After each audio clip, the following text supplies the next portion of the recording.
They say every old house has stories, but this one, it doesn't just have stories.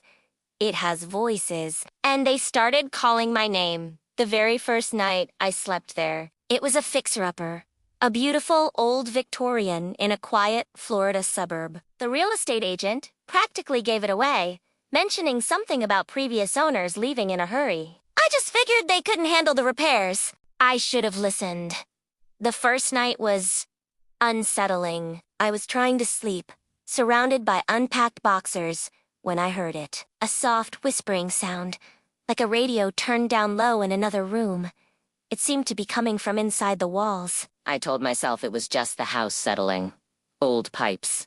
The wind. I wanted to believe that, but night after night, it continued. The murmuring grew from a faint hum to distinct, overlapping whispers. I still couldn't make out the words, but it felt like a crowded room, just on the other side of the plaster. A week in, I started hearing things more clearly. It wasn't just random sounds anymore. One evening, while I was making dinner, a whisper slithered out from the wall behind the stove. It said a name. The name of my childhood dog who died 20 years ago. My blood ran cold. How?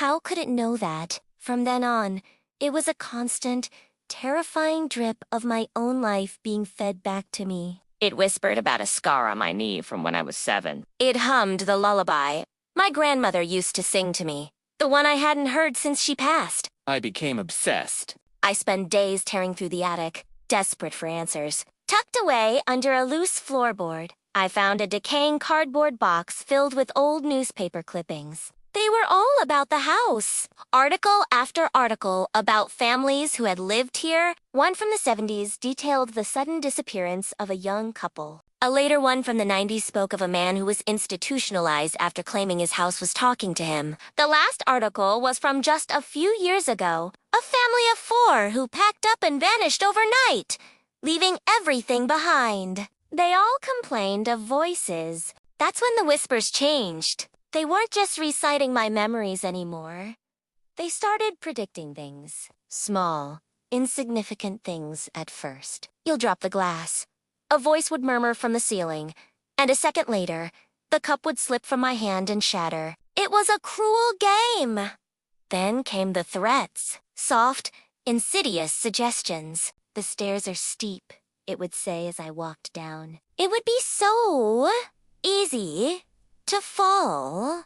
I started seeing things, too. Shadows in my peripheral vision that would dart away when I turned. Doors I knew I had locked would be found wide open. I was terrified to leave, but even more terrified to stay. One afternoon, I set up a digital recorder and announced to the empty room, "I'm leaving." I packed a bag, my hands shaking. When I played the recording back by the front door, a chorus of faint voices had responded to my declaration.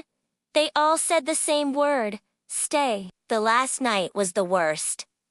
I knew I couldn't live like this anymore. At 3 in the morning, the so-called witching hour, I stood in the center of the living room with my recorder. "What do you want?" I screamed at the walls.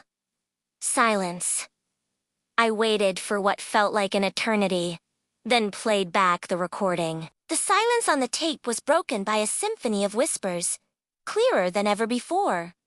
They were saying my full name, my date of birth, my social security number. And then, one voice rose above the rest, a dry, ancient sound that scraped at my soul. "We've been waiting for you," it said.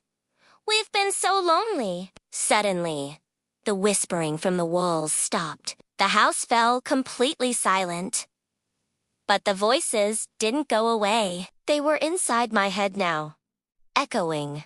I ran. I didn't look back until I was across the street, and what I saw will haunt me forever. Every window of that house was filled with pale, contorted faces. Dozens of them, all silent, all staring at me. Their mouths were moving, forming my name over and over again.